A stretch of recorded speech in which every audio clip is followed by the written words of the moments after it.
Hello and welcome to Home Inspection Matters. I'm Jan Lucas and this is Brian Long. How you doing, Brian? I'm doing well. How about yourself, Jan? I'm a little warm in my office right now, so if you could kind of take over the role into the intro and the icebreaker, that'd be great. I gotta get my AC on. All right, on. Well, we figured this week that we would talk a little bit about state requirements for Ohio, South Carolina, and Kentucky.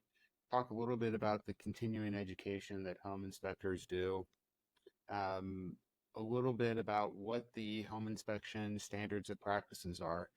We feel we use terms like NACHI, which is a group that is formerly InterNACHI, which is a um, national recognized training institute for home inspections, basically. I'm not saying that 100% correct, but just to get the point across. And we thought we would go into why we feel that's important, the amount of training we go into, and then if time allows today, one of the things that's come up recently for me a lot, and there's a difference in South Carolina, is to talk about windows. It's something that I find kind of interesting in a home. Um, and it kind of goes along with talking about what is the replacement of windows. So if we get to that this week, great. If not, we'll punt it to another episode. We definitely um, don't necessarily do this by the seat of our pants, but we like the organic conversation we have between each other. So, Jan, you got some AC going now, or I got the AC on now. Thank God. fantastic? Yeah, and you've been under the weather too. So, I mean, I know you've been a rock star, kicking it all week. Not feeling 100% yet, still getting out there and getting things done. I have not been feeling well. So Brian and I were talking about like what we were going to talk about this week when it came down to this. And, a couple weeks ago, I ran into kind of a problem a multi inspection firm company is going to run into, which is employee turnover. And, one of the reasons why we want to talk about some of the state requirements, the training that we go through, standards of practice, things along that lines are because, I've recently gone through some turnover and I'm in the middle of trying to find another inspector. And a conversation that we struck up about was, there are very similarities between what we call SOPs, which are short for standards of practice, between South Carolina and Ohio. And there are differences, different nuances. We also were thinking, I always think about, you and I talking about our mandatory continuing education to keep our certifications up. But, people don't realize like the bare minimum is just doing the required. I actually like to do more than the required just because you don't want to be that bare minimum guy. Mm. You have to. I mean, to me, there's just no other way to run the business. If you're going to do this and you're going to provide a better service to your customer, the bare minimum is it's the McDonald's or the Walmart, the simple quick finish inspect, way to do it. And it's like we want to be more detailed, more professional, more educated, and learn more as we're talking to you about your home. Absolutely. I mean, I think I was telling you about the guy that I was talking about bringing on. Hmm. And, I still haven't really made a decision. I'm in the middle of doing kind of a workflow chart for him so he can see. But, long story short, I'm thinking about bringing somebody on. We did a ride along. We taught them what to do. On my side of the business, I think I've kind of explained this to you, Brian. Yeah. Like, Yeah. I bring people on and I want somebody with a mechanical background, some idea of an understanding of construction, HVAC, electrical, plumbing, something in one of those fields, or maybe being brought up around it. And, you know, I'm not necessarily looking for a fully licensed, fully trained inspector because, from all the end, from the businesses I owned before to now, I feel it's better for me to train somebody, build them up, and, teach them the way that I'd like things done. I heard an interview today, and again, it's because of this behind me, Ohio State. I was listening to my Ohio State podcasts today, and Joel Klatt said something that I really kind of keyed in on, which was, he talked about coach with a purpose, coach with a voice, coach with a purpose, not with a voice, meaning like when you're coaching somebody, And when you're teaching somebody, you explain to them the reasons why and how, and you direct them in the right way instead of raising your voice and getting frustrated. I think a lot of people tend to get frustrated and coach with a loud voice rather than coaching with purpose, which would be to explain to somebody, hey, I understand you're doing it this way, but let's try it this way. I've tried it many times. So that's kind of the reason why I train. And what my guys do is they do the 120 hours minimum Yeah. to take the state test. But during that time, it's about a 6 week process for us. They come to work for me. They work for about 6 weeks. During that time, they got 4 days a week in the truck with me or my business partner, and 1 day a week at home. My thing is you should be knocking out 2 Internachi courses every Friday, and that makes it small, bite-sized pieces. Makes it very easy, and it lets you learn practically. I think you talked to me about some of the courses you did. What is it? Hondros, Hondos. yeah, Hondros was the same thing. There was three modules to the course, and there was like a live stream course, a foundations course, and then another full week. So it ended up being 120 hours for that. And then we had I did peer reviews for my field work. And at the same time, I was doing building inspections for a company I was working for. So not quote home inspections, but I was actually doing reports on multifamily buildings. And then I kept doing Nachi too. So I still at that same point, I got um, the my certification to be a Nachi inspector at that same point. It got a little confusing doing two different schoolings, getting ready for the national test. Yeah. So I did pause on Nachi just because I was learning better with the material from Hondros. And that's just me. It's not that Hondros was better material. I was comfortable with the flow. I was comfortable with the testing, and then I was using two other third-party systems for like doing flashcards, doing stuff to remedially get me ready for a national test because the the testing part is one of those things that if you're not reading every detail, you're going to answer the question wrong. Just like if we're not fully looking and taking the time in the inspection to look at the exact model of HVAC or how your building was constructed, we're going to make a mistake. So I like the fact of really drilling myself to pay attention to that detail while getting ready for the next. And also, I think you said in the state of Ohio doesn't recognize Internachi. It looks like they are now, and it maybe was a choice back then, but it was not an option for Kentucky. And I thought it wasn't for Ohio too, but I checked it as we were getting ready for the podcast, and they're saying Nachi is good to go now. So Okay. either I was wrong back then and just didn't pay attention, and we were talking about other forms of schools that guys can find, Yep. and it can get confusing. Oh yeah. And it's you got to really figure out what works best for you. When I did radon, I went through the whole module with Nachi thinking it was okay for Ohio, and it wasn't accepted. So I then found a school that was up in northern Ohio, and I actually went and did that one in person. So it was great. I got to go up to Canton in the middle of winter, which was Canton is very cold in the winter, but And there's not much around it. there is not much around it. No, there was good outdoor stores to go to, and there was the Fathead Brewery, so they have amazing food there. So at least there was good dinner at night while I was up there. Good food, a couple beers. It's always Yep, good. exactly. Oh yeah, yeah, yeah.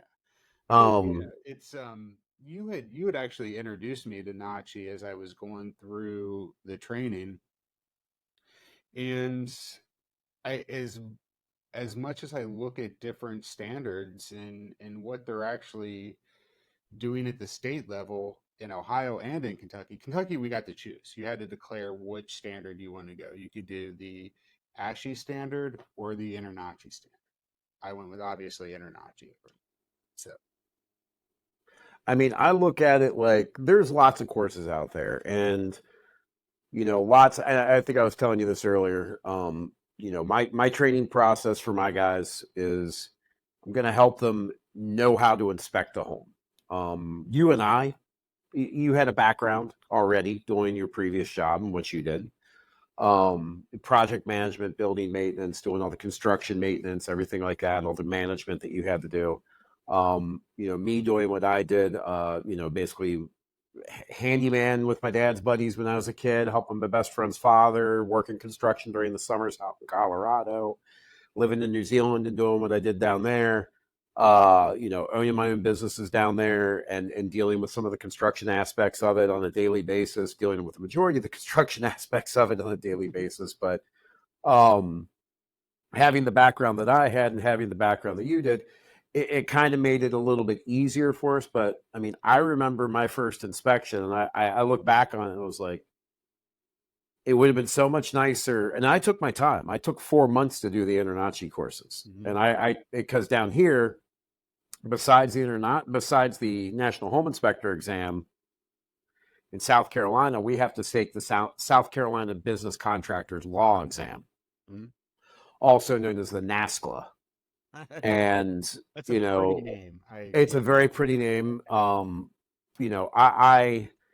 think it's a great acronym, but it is definitely. Hold on one second. I'm going to blank the screen for a second, but I'm going to grab something for you. It is literally a gigantic contractor's guide to business law, and these are state specific, and it's that thick. Yeah, all good books were at least 2 inches. And it's literally, I've got two of them. Yeah, One's old, one's new. Uh, you don't need to know about 5% of what's actually in here. Yeah. Which is the crazy part because they don't say what 5% you need. Mm. So, but I think back to when I first started, if I would have had somebody train me, guide me along that way, and point me in the right direction, I think those first 30, 40, 50 inspections that I did wouldn't have taken me 1,700 square feet, 5 hours. Yeah.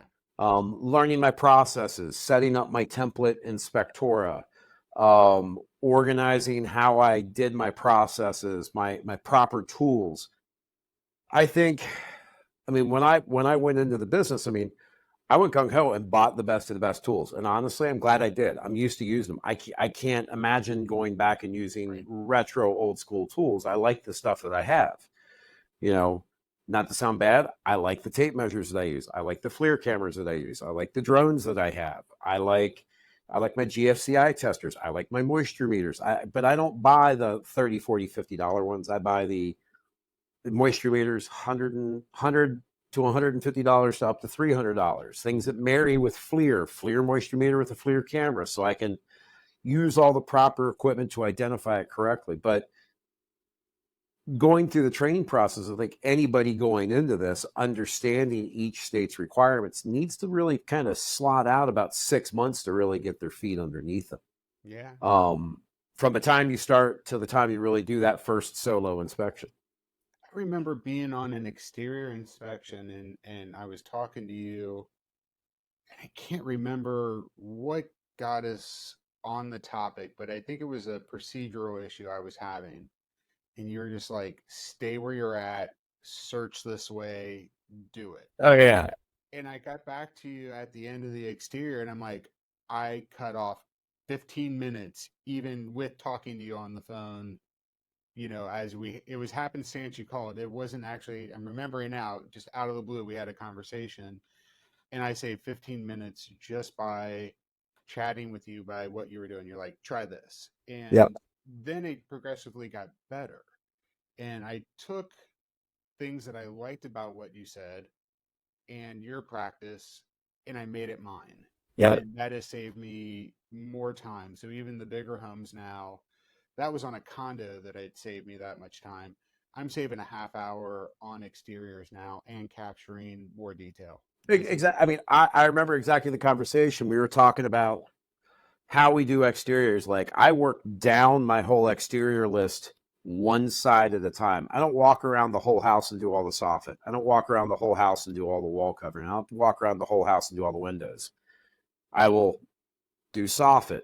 As I'm going across looking at soffit, I'm Hmm. also looking at my wall covering and windows. And then when I come back, I'm looking at my wall covering and windows, and I'm looking at my soffit again. And as you go back and forth, different angles, you're taking multiple views on the same side over and over and over again. And you tend to find that you actually catch a little bit more Yep. because you're double checking yourself. But what I also do is I incorporate my mechanicals onto each side. So when I do my front, I do my front. When I get to my right, I do all my exterior, but then I come across my gas. I'm Yep. checking my bonding for my gas while I'm there. I'm checking my shutoff for my gas while I'm there. I'm incorporating. So when I'm done with my exterior completely, I'm done with all my mechanicals on the outside of the house. Yep. And And I've that even, was the conversation that we got onto. yeah, and I even changed my wording in some of my searches so that it was more fluid in that manner. So if I want to have a photo of the meter, like just how it's worded in my report, I can do that search and tie the photo there. I'm not Yep. going back home tying it. And what does that really translate to the customer for the non-inspector listening to this is that I'm not feeling the pressure because I'm stuck on the exterior. I'm actually getting the exterior done. The report's getting stuff into it, into the report that's going to be the final product. Yep. And that just gives a comfort level to the inspector that it takes a few years to get to that comfort level that you're not missing details. You still got to review, but Exactly. when you're saving that time and you're effectively providing a better quality to your product to your customer, I mean that's the goal ever. Yeah. And those things, having somebody teach you that as you bring on employees is awesome. And the one thing I like about what you do from us talking about inspections is how you get guys on site to the new construction, Oh yeah. how you take a foundation to framing to sheeting the exterior, how you find you have the best school. The House of Horrors is awesome that Nachi does, but for an inspector in the South Carolina area that you can get them into new construction, I think that's pretty amazing. So It works out really well because again, it goes back to the process that I do is while they're riding along with us, I'll probably have, because I have so much construction going, so many construction inspections and the unique process that I follow during the construction process, where we're visiting the site weekly. We're sending updates every 10 business days. My father-in-law that works with me, which is a licensed inspector in South Carolina, mhm, sends my photographic updates, which is another software platform I use, which is called Builder Trend, which is a stripped down version of a project management software. mhm, But throughout the whole process, I can bring my trainees out there twice a week and learn and show them the pre-drywall process. Let them walk lots with us and let them see how we verify drains have proper fall. Let them see how rebar is installed, what an oofer is, what the purpose of it is. So when they identify it, they can actually have an explanation in their head they can describe to a customer of why mhm, it's important. Um, and it goes through the whole system. They can see, the people that I train get such a broad view from dirt to finished product to the 11-month warranty, all on that one customer, that they're seeing the whole product. And honestly, the best training ground, I'll bring my trainees with me when I'm doing final inspections on new construction. And when I bring them to do final inspections, it's very easy. There's no furniture in the way. It's new products. They've seen it go in. And I'll be honest with you, you and I both know there's no such thing as a perfect house in new construction. I find defects daily. yeah, I find, we did today. We had an inspection we did, and everything looked great. We got in the mechanicals. Well, the HVAC is not working. Well, why the HVAC not working? They didn't put a suction line reducer onto it. They put a reduced 90-degree bend into it, and they filled it with a bunch of braze, and it blew out all the compressor oil, and all the freon leaked out, and the AC is not producing. yeah, The builder and the homeowner both think that the AC is fine. Well, because we have a FLIR camera and we can temp everything and we can run everything and we can test everything and we can go through it all, and we've seen it be installed and we know there's some defects along with this system, it kind of is a very easy process to follow, and it makes it easy for them to understand the importance of following procedures. So Um, in that process, just for the example, this is my curiosity and not to sidetrack the conversation. How how easy did you get to that point in testing? Because once it's not operating, you're doing normal controls.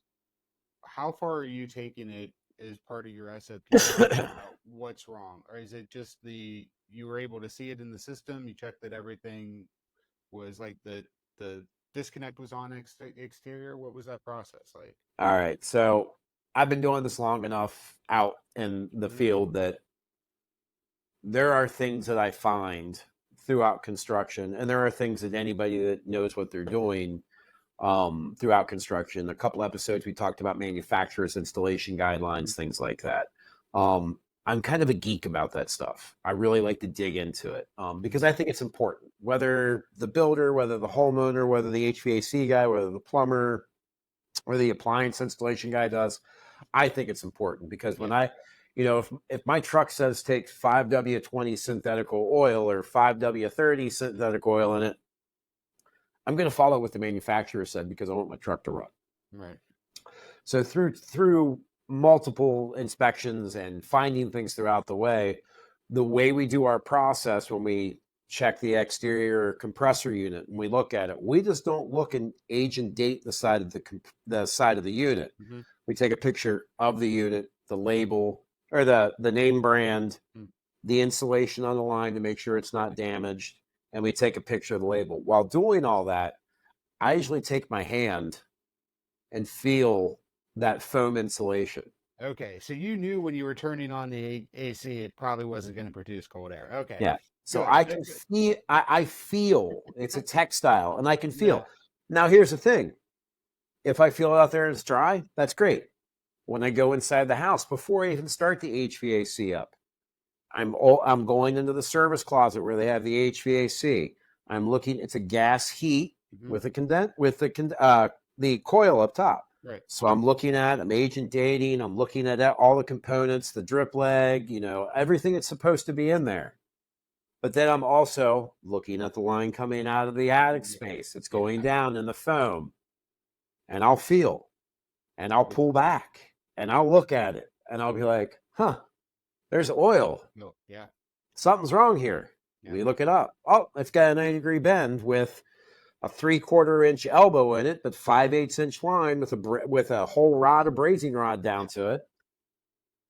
And then you're like, okay, well, the AC is probably not going to produce, and if it does, it's not going to produce very well. Yeah. And when you get a 2-degree delta, Yeah. That's not good. 76 to 74 after running for 30 minutes, Yeah. It's not working right. It's it's not not working. working right. But, you know, doing enough of these and, having, leaning on my team, my business partner, Grant, very guy is a HVAC geek, Hmm. absolute HVAC geek. Can basically install you an HVAC system, can run your manual J, can do the calculations for your manual J. He knows that people send it off for all that stuff. He could tell you if your house is running efficiently. Hmm. Um, he looks at it and he's just like, it's wrong. I mean, there's no gray area. It's like it's wrong. It's wrong. Yeah. Yeah, Yeah. and I lean very heavily. I stay in my lane. I learn from people. I take in what I learn. I mean, the manuals, the training, professionals in the industry, all Yeah. that. But then again, it goes back to again the training, being in the field, understanding that. Now, And I'm going to pause you. The curiosity. Like, if you're yeah, not curious about this, like, that's what I'm hearing from you is that you and Grant are maintaining your curiosity to further investigate what you're saying is wrong. Because once it goes in the report, you guys have said this is wrong, and you're stating the operation, then somebody can correct it. There might be more stuff that they have to fix, especially in non-new construction. You're going to get to a point to say, there's mortar issues on the exterior brick, there's interior on your wall, you got plaster damage. You're going to need to fix the plaster damage, but you got to start with the exterior. exactly, And you call that out, but they've really got to go to the contractor to make the repairs. In your case, the builder, they have to make those repairs to meet manufacturer standards. And do they often call you back to look at the repair afterwards? Do you get called back in, or Uh, does it vary?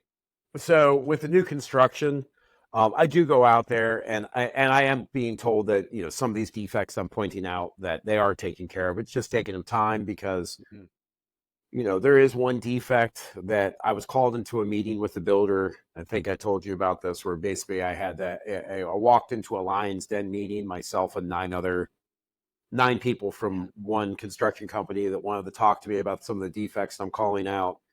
And I've got a great relationship with them. And I really appreciate them. They do build a good home. But, if they're leaning on their trades to tell them if something needs to be changed, but the trades aren't doing their due diligence, I completely agree with the builder. The builder's just like, well, they're my sub. They're a sub. They're responsible, Hmm. you know.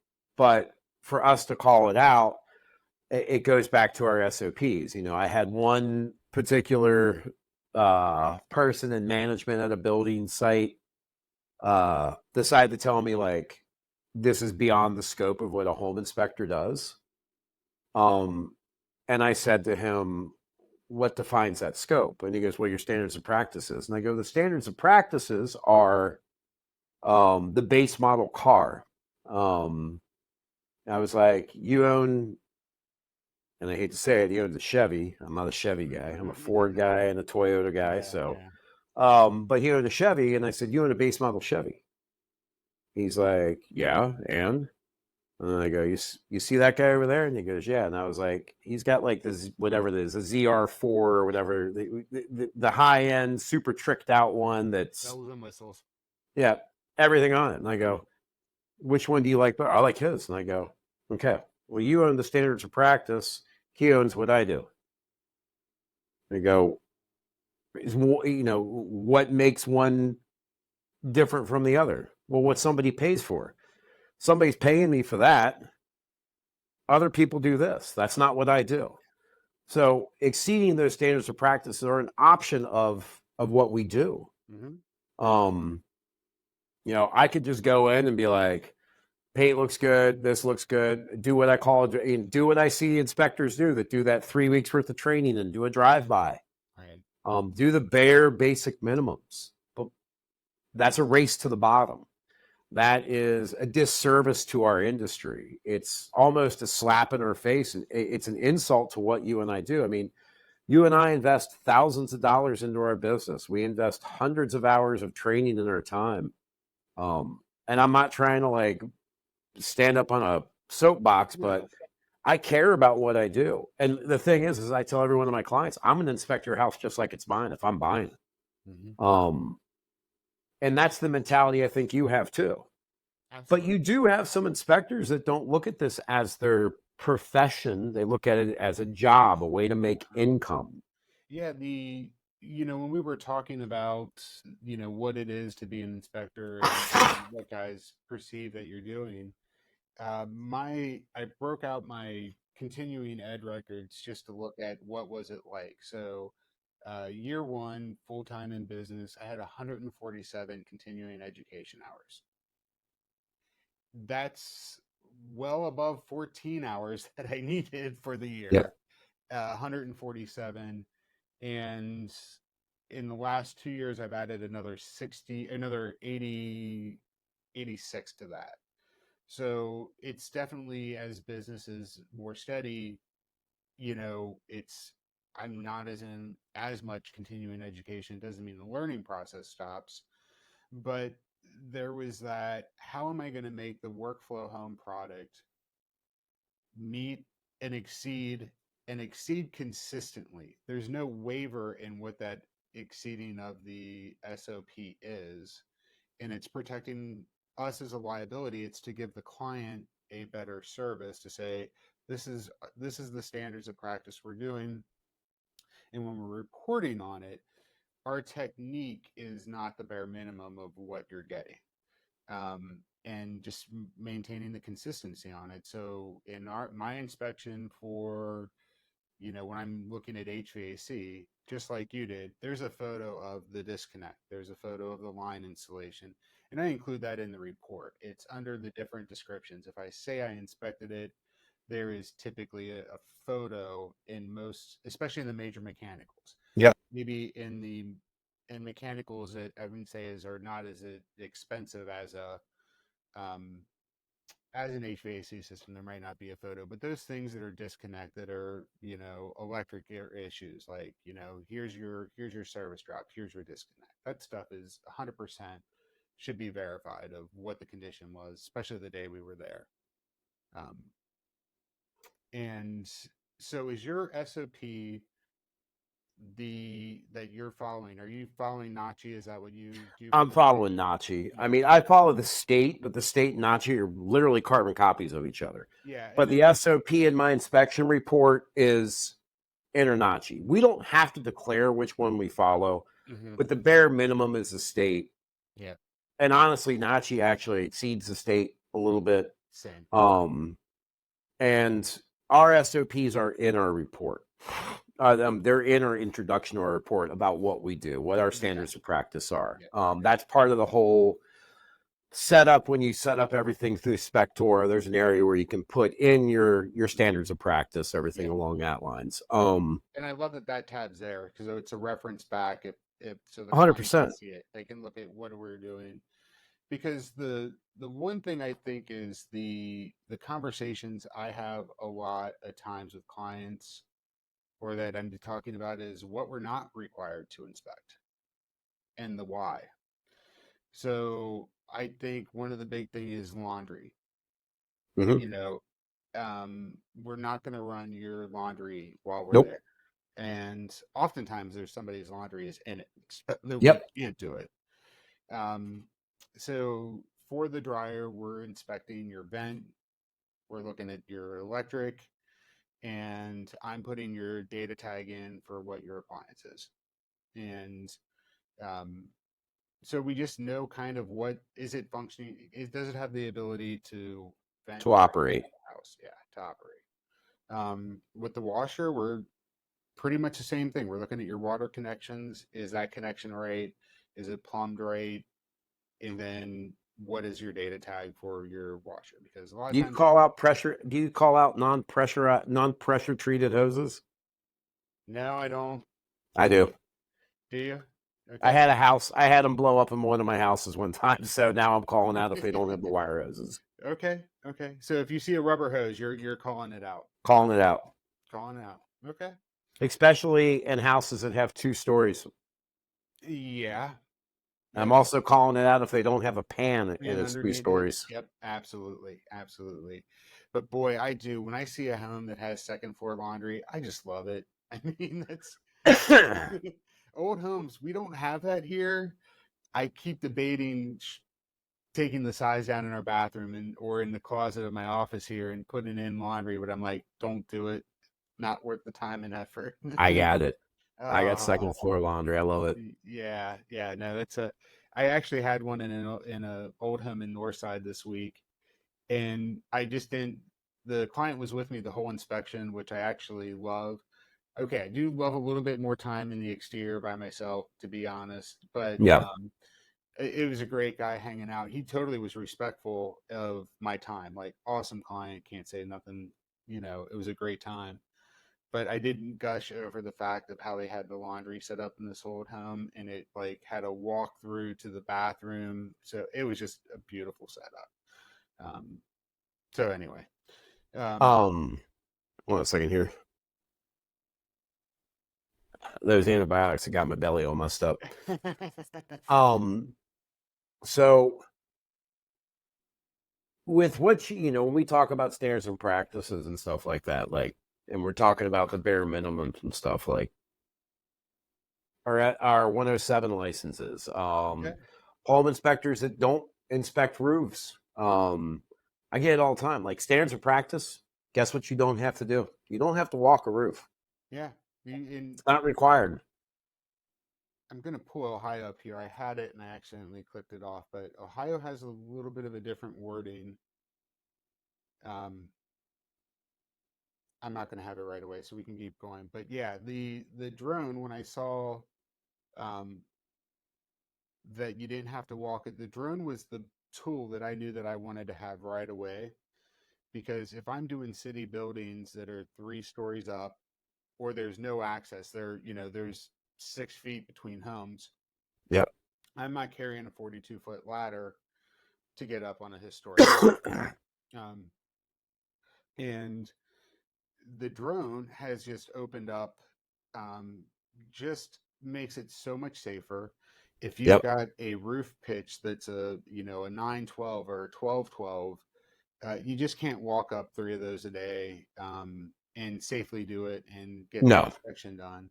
But you can use this wonderful tool, for the drone. And now that I have a zoom camera and the cameras have been updated after a few years in the DJI products, the details I'm getting in flashing is just amazing around some of these taller chimneys and getting up to the top of caps. It's really nice. So. Um, what I would like to do, and I'll if you can send it to me when we get done with this, what I'll do is I'll put the hot link to the Ohio Standards of Practice, Uh-huh. the South Carolina Standards of Practice, the Internachi Standards of Practice. I'll even pull up the ASHI ones also, Yep. so that people can have them. I think it's very important for people to know. Yeah, yeah. I mean, do you publish it on your website? I have an SOP on my website too, which is being I don't have updated an the next SOP month. on my website. I've got the SOP in the agreement, or not, no, not the agreement, the actual report. Yeah, You know, same here. maybe I should put it on the website, but I don't want people to think what I don't want people to misperceive what we're Yeah. doing. Because if when people read the standards of practices, they're going to be floored. They're going to be Yeah. floored. It's literally bare bones. Mm-hmm. Um, and that's fine. That works for some. It's literally the bare minimum. Uh, the one thing it says down here when it says roofing, where is it? Identify roofing materials, defects of leaking, visible flashing, estimate remaining life, describe the roof. Describe the report areas that could not be inspected. Top of flat roof, valleys or compound roof designs, etc. The inspector is not required to perform tasks that place his or her persons in danger. Yeah.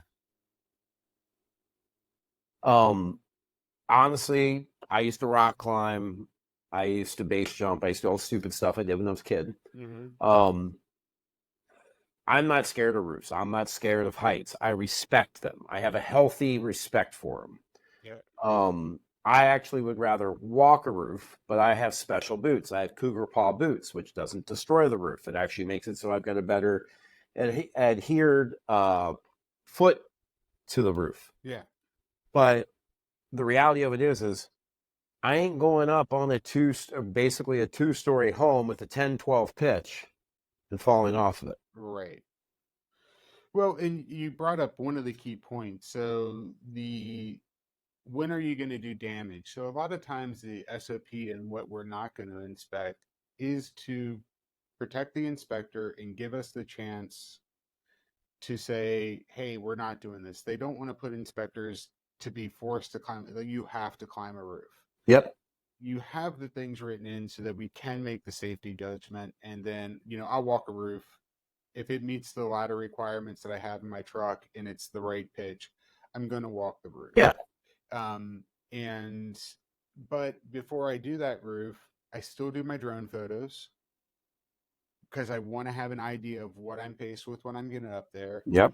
And typically now I'm doing attic before I go onto the roof. Because you don't know what type of sheeting's Yeah, I underneath don't know there. what If I'm it's getting dry into. rotted, if it's got any type of a good inspector is going to when we show up, we do our purview, we do our full walk.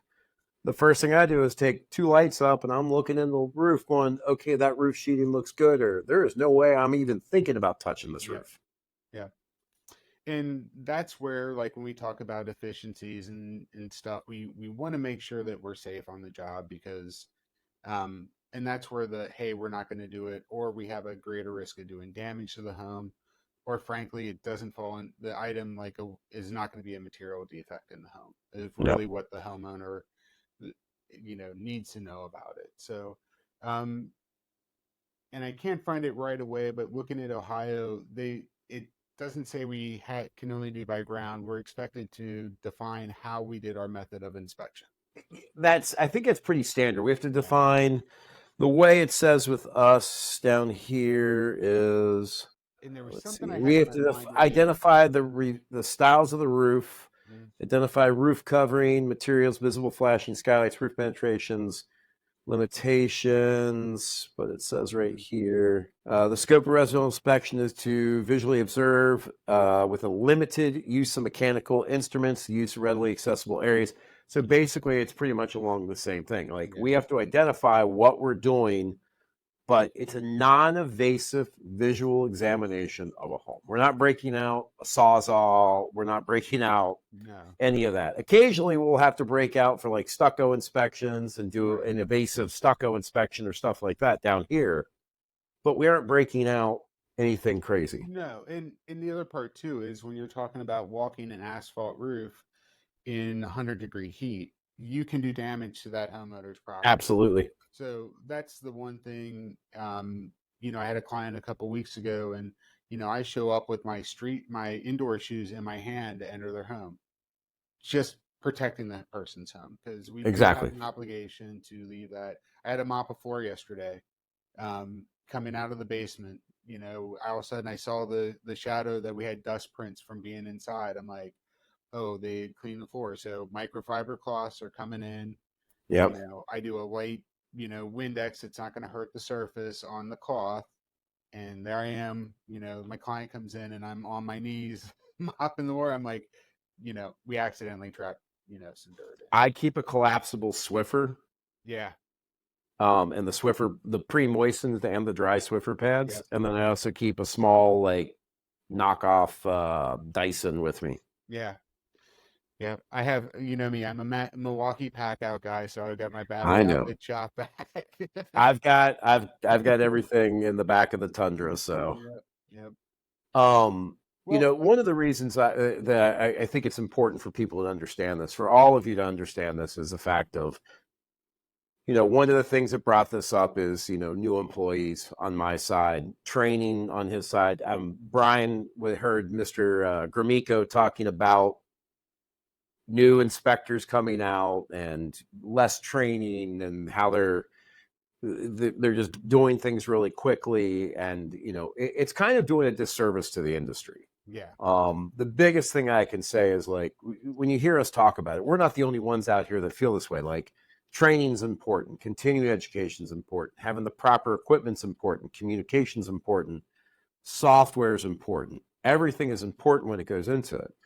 But if you see a guy pull up and he pulls out a ladder, a tape measure, a laser thermometer, and that's pretty much all he's using at the end, and that's all he's using at inspection, and you've got a 2,500 square foot 2-story home, you might want to be a little suspect on it. If he's there for 45 minutes to an hour, you might want to be a little bit suspect on it, because I can tell you, to age and date an HVAC, internal and external, to actually properly inspect an attic, to look at a roof, to test your appliances, to inspect the exterior. I mean, just to do the mechanicals alone and the roof, you're looking at an hour and a half altogether, Mhm. just on that alone.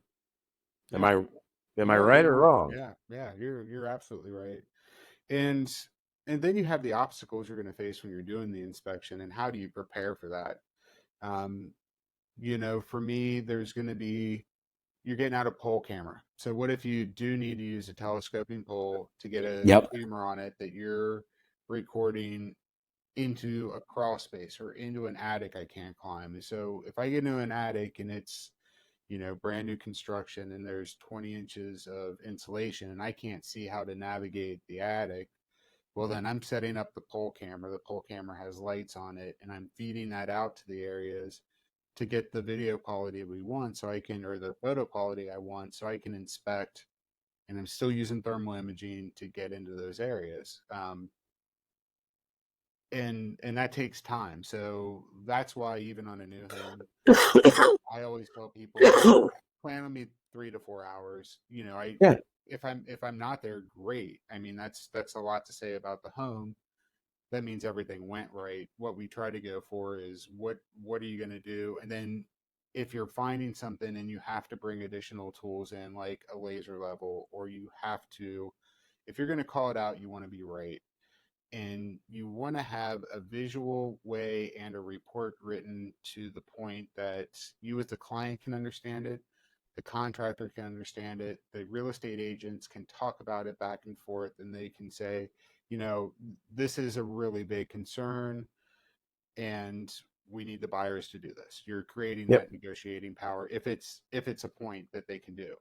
While still using non-inflammatory language, Oh, keeping it as absolutely. simple as possible, explaining what the problem is, and And letting the real estate agent, the buyer, and the seller work it out on their own. there's a solution to everything, on that's my Yep. approach to it. And so I have no reason, buyers are like, oh, is this dramatic? I was like, you know what, when it's dramatic in the home, if I start to run, you should run. Otherwise, Yeah, exactly. it's fine. It's a mistake. But if you see me running, um it's probably bad, but I'm gonna get you before I start running. Exactly. Okay. So um while we're talking about this, we've talked about, the things we're looking at, but I think there's key things about what we describe, that might be helpful. And like just in a roof, when you look at a roof, people are like, "Well, you're just looking at the shingles." No, we're going to describe in that your roof coverings. We're going to talk to you about what penetrations are in the roof, your plumbing vents, your ridge vents, your passive vents. All that stuff is a descriptive way of explaining the roof to you. The sheeting inside, if we can read that it's OSB 7/16, we're going to tell you that in your report. So while we're in the home, we're looking at all those different materials, and they're mostly outlined in your report in every way. Um, and because those materials oftentimes have an effect to the home, or they have an effect to your maintenance plan as you protect your asset after you purchase the home. Yep. So in older homes, we're still seeing cast iron. We're seeing a huge influx of people doing sewer scopes because they're 80 to 100 years old in those clay pipes now. Hmm. You're going to have some maintenance. That, It's now, you keep going back to that. I'm seeing less and less galvanized plumbing because the one thing that has been done in homes that have had galvanized plumbing, a lot of it has failed, and the galvanized metal pipes are rusting from the interior out. You can't see it. It just fails. You might see some signs of corrosion, but it's one of one those of things. the one of the reasons why it's failing is people don't realize that there's, and people laugh about this. This goes back to the hippy dippy in me. That there's a thing called grounding. There's always a some type of an electrical charge going through the ground. Mm-hmm. Um, and galvanized pipes with opposing metals in certain areas cause a things called galvanic corrosion. And galvanized pipes, yeah, they aren't going to rust in water that quick. They aren't going to rust in certain areas that quick. But when they're in contact with opposing metals, which there are metals in dirt and there are minerals and metals in water, they corrode. So They the corrode. galvanized pipes that you're seeing, it's the same thing we have going on down here. Yeah.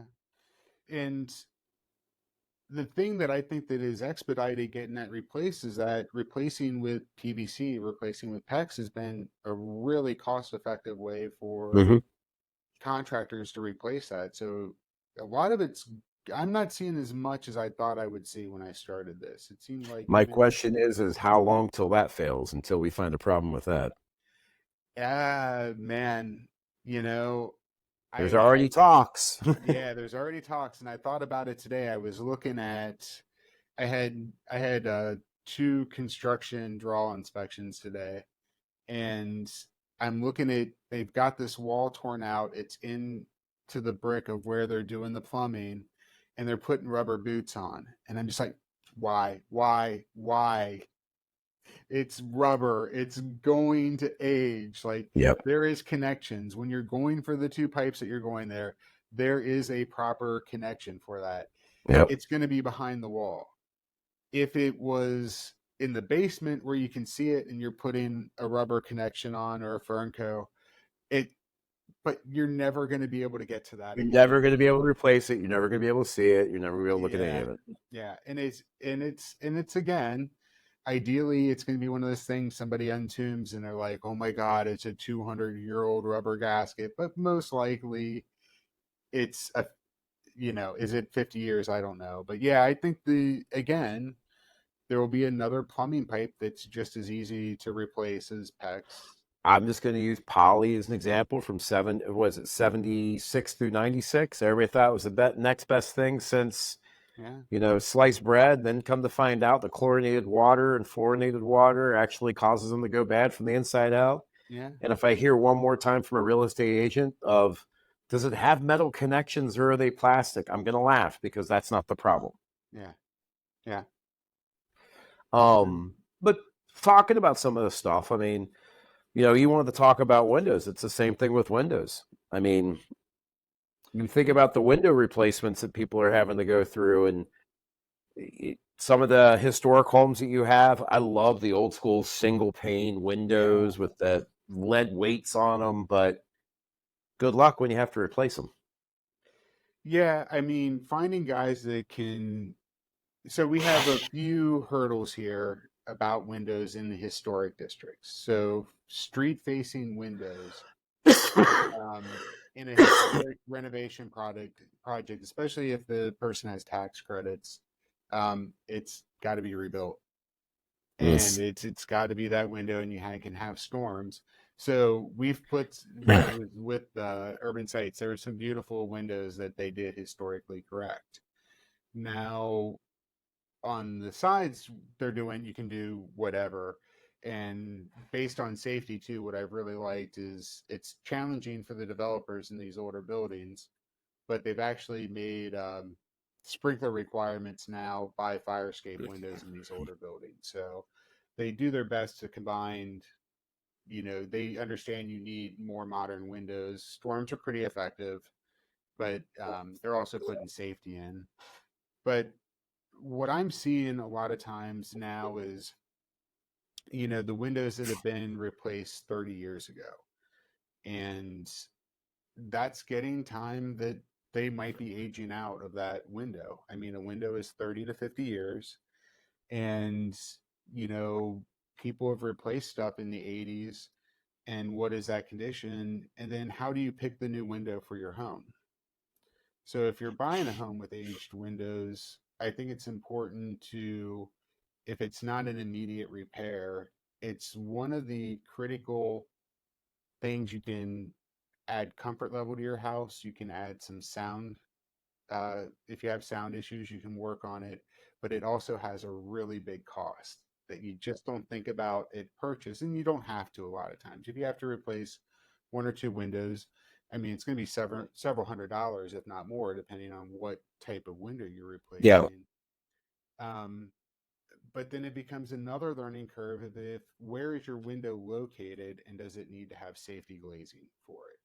So I've had two homes in the last month that or in April, so not even a whole month, where they had windows at the landing level that were not safety glass. There's no etching and stuff like that. So What is that? What um, is that? An MS?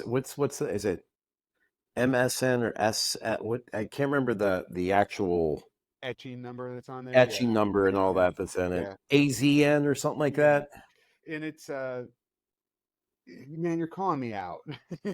No, I'm only having reason why I ask is I yeah, actually had this discussion the other day with a homeowner yeah, because they had a 6 foot tall plate glass window and it actually had it on the bottom of it. And it was at the bottom of the stairs. And I was just like, well, that's good. I don't have to call that out. And they asked me why. And I said, that's safety glass. So like, oh yeah, it's safety glass. We know. yeah. Um, I'm seeing if I can find it quickly because I'm having Google Brain where I can't think of the code now that you've said to. Yep, there's too much on here, but Don't worry um, about it, man. yeah, yeah, yeah. But But here's the one of the things for you to think about, Brian, that people don't realize. Is glass a solid or a liquid? I'm just gonna say, um, it's a sand product that becomes a It's a liquid. viscous liquid. Yeah. So you look at people talk about how windows they lose their soundproofing, they become more brittle over age. You go to St. Rose Church down on Eastern Avenue. You go to any of the churches around. You go to these old churches.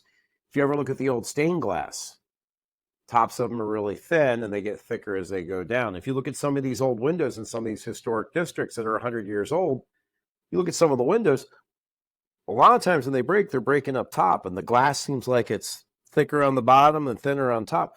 It actually does happen that way. Hmm. I don't know that I've observed that, but Yeah, hold on a second here. I'm going to pull this up and I'll see if I can pull the research out on it. But yes, this is something that I learned because when I was over in Europe, it was something they were talking about with all the old churches. what what I like is I've done, windows based on getting energy credits in older homes. And it's really a detail too that, can add value to your home and definitely curb appeal if you have the right windows in there. When somebody's got a nice high quality window in there, it catches my eye. Um, and I'm a big fan of awning windows whenever they're in there, but the cost can be, you know, much higher for an awning window than a double hung window. But Okay, it says, is glass a thick liquid? It's neither a liquid nor a solid. It's a sand based. There is no clear answer to this question. Is glass a solid liquid in terms of molecular dynamics and thermodynamics? It's possibly to justify various different views that it is a highly viscous liquid and an amorphous solid, or simply that glass is another state of matter that is neither a liquid nor solid. it is neither liquid nor solid. Sorry, that's my Cliff Clavin for the day. Obscure facts with Jan Lucas. Oh, stop. All But right, I mean, Jan.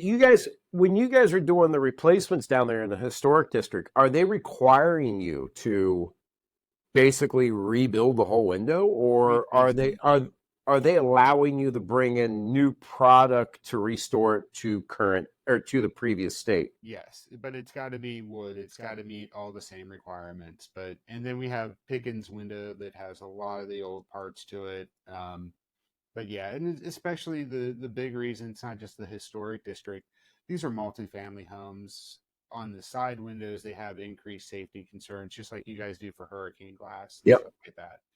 It's all meant to what is the fire safety for people getting out of the building, that they have their sprinkler, their means of egress are there, because these old buildings aren't to what current safety standards need to be. So they increase and say, hey, you need to have these functioning windows, you need to have it sprinklered. This is the way it goes. And Do then they allow you to put the original window back together, but put a double pane glass in it? I oh You know what I'm talking about? I want to say yes, but I'm not 100%. It's Because something that's one of the things that, I when think it it's a comes down to that storm. I stuff. think it's a storm you have to have on it. I don't know that I'll find the answer out. I really don't know, but I know that we can do the storms. I don't I'm not 100% on that.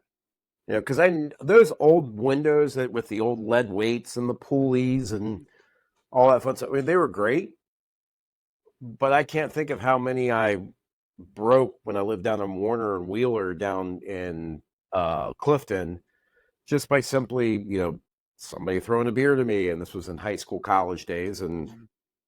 hitting one of those things. It's just a thin plate glass window. That's all it is. Yep. Yep. No, it's I think the glass is better. I can't remember if it's double pane. I want to say it is, but the Okay. biggest thing is it's got to represent the historic front. So it can have some modern conveniences. So it's not as brittle as what you would think. So So when you're doing your maintenance items and everything for your clients, and let's say you run across a 40 or 50-year home, and the windows aren't really in bad shape. I mean, do you kind of give them some direction on starting the budget for replacement for energy audit reasons, for things Yeah. along that lines, giving Hmm. them some ideas about like the right directions, and even in the historic districts, maybe pointing them in the right direction. Yeah, getting them to the right person, in a historic, if they're dealing with historic issues, yes. I don't see that as much in single family because it's most of that is multifamily in the historic district that I personally experienced. The For the home buyer, if they're buying a 1950s home and there's the original metal windows, we're testing that they're operating. There's always issues. There's usually something wrong with them, that we say, you should they're operating correctly, but you should budget for replacement windows. And if it is something that's important to the buyer, we'll have a discussion about it. It's kind of, you lead them to the conversation, and then if they want to go into detail, or if they're saying we're not going to replace it right away, then we move on to what is the things they're prioritizing in the maintenance that they want to do. um, and a lot of times it might come back to that. If they're putting more stress on their HVAC system along with the windows, how do you tie in the replacement? What makes sense for that particular home to do first? Yeah, So we try to take a, whole home approach to when we're talking about their maintenance. If the windows are, say, within 30 years old, and we're starting to see failure on, say, seals, or we're seeing some operating issues, balancers failing, then we got to look at the fact of, can you still get balancers for that particular window? Are there parts remaining? So luckily we do have a really good window company around that keeps parts and knows the manufacturer. So there's a good reason. Then that is the thing where you're like, okay, you're on a busy street, you have 40-year-old windows, the seals are breaking, the felt's wearing off. Here's all the reasons they need a general detailing or updating to the window. You might look at replacement at this time. But, is that a negotiating factor? Well, if there's not damage, I don't think that that really is, but it's a monetary cost that's affecting them, that, especially if they're drafty, if they're getting really cold spells, or we're getting wet and they're not caulked in. It's taking again a look at the exterior of, what are we dealing with? Do we have rusted lintels above? Are there just so many air gaps going around the home based on the age? There's just a lot of details to think about that, because you have an opening in your wall and you're just putting this framing in. How is it effectively keeping the elements out? You know, absolutely. so So let me ask you this: like in South Carolina, um, certain MLSs have certain contracts that they follow. Like there's one for Hilton Head Bluffton, there's one for Ridgeland Buford, certain, and then there's the state one for the state sales contract. mhm. Certain contracts down here read different ways. Okay. The Hilton Head and Bluffton one, if the seals are failing, the window's doing what it's supposed to do. The buyer can't ask for them to be replaced. I mean, if the seals fail to the point where the window is completely opaque, they can't even ask for any type of Oh, credit, really? repair, anything. I Do you have have the no same idea. thing? I have no idea about that. Tell you the truth. Yeah. Yeah, I've had realtors because I've talked to them. I asked them, I was like, "What contract are you under?" And I'll ask them that, and they'll be like, "Why?" I was like, "Because I went and did a house probably about 2 months ago. It still goes in the report, but when the Absolutely. homeowner calls me, I want to know what contract they're under so that I can have the educated conversation with them." Huh. I did not. I'll have to ask some questions, because I don't know on the seller side, like, if there is a, you know. Because if they like here in the, I want to say Hilton Head Bluffton contract, as long as the window operates properly and Mhm. keeps weather out, even if the seal's failing, if this window could be completely opaque, but as long as it keeps weather out, The seller it's can't ask considered for it. cosmetic. It's considered cosmetic. Okay. Interesting. Which really blew my mind. I was like, And when the seller calls me and they're like, well, they're telling me this is a cosmetic thing, I was like, I really can't get involved. I can just tell you that the gaskets failed. What you have in there now is moisture. The moisture is condensated, and over time, it's taken on due to some of the chemicals that are in the window, an opaque color to it. They're like, well, what would you suggest? I was like, I'd find out who the window manufacturer is and see if you can buy yourself a new paint. Now, on a lot of these we see a lot of failed gaskets down here. I tell people all the time, I was just like, they can re-gas flush your window and redo the gasket, but it's not a permanent fix. It's only a band-aid. Yeah. And people don't realize between those double panes is argon, which Yeah. is an inert gas that works as an insulator. So, what are the life? Is there a shortened life expectancy down there? Do you guys in a zone that you guys have? Is there any?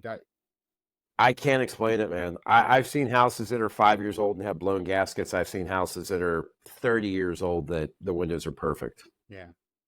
Um, I can tell you this, since COVID, I've seen more windows than I'm a little bit suspect of. Really? Yep. I can say at my house, I have no blown gaskets in my house, and I've lived in it for 7 years. Okay. Yeah, we're about 7 years in this house, and these windows, I believe, are all 2006. Yeah. These are 2017. But I mean, it all comes down to certain things like, did you have a company come and power wash your house, and did they put the power washer directly on the window and blow the gasket? Mm-hmm. Yeah. You know, do you lean against your windows too hard over a prolonged period of time? Do you leave stuff lean against the wall? Mm-hmm. Sounds crazy, but it's true. Do you lock your windows when they're closed? I mean, having them locked, they should be locked if they're in the closed position. I tell everybody all the time, when you'll get people down here that have articulating windows with the handles, Mm-hmm. and they'll be wood framed, and I'll go and do the inspection, and they won't open. And I put them in the report, they won't open. I'll have somebody say, well, I haven't been able to open them in years. And I was like, listen, you have a wood framed window. They're like, yeah. I was like, you have to open it 4 times a year, every season. They're like, why? I was like, because over time that wood just kind of bonds itself. Mm-hmm. Even if it's not wood, open your windows 4 times a year. Yeah. Winter, spring, summer, fall. It's not hard. Yep. Yep. Well, sir, I think we're getting to the hour marker here. If not a Yes, I little do bit. think we are. You are correct. Yeah. Well, I think we did a good job covering some of the SOPs and what we kind of do. And if you're getting a home inspection and you're curious about what your inspector is doing, see what's required in the state, ask questions, you know, and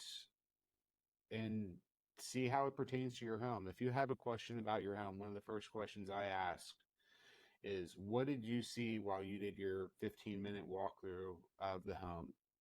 And then that way we start with the discussion prior to even walking into the home to make sure that we're going to be able to satisfy your questions or your needs to inspect the home. And my big thing is do your due diligence. If you are buying a home, uh, interview your inspector.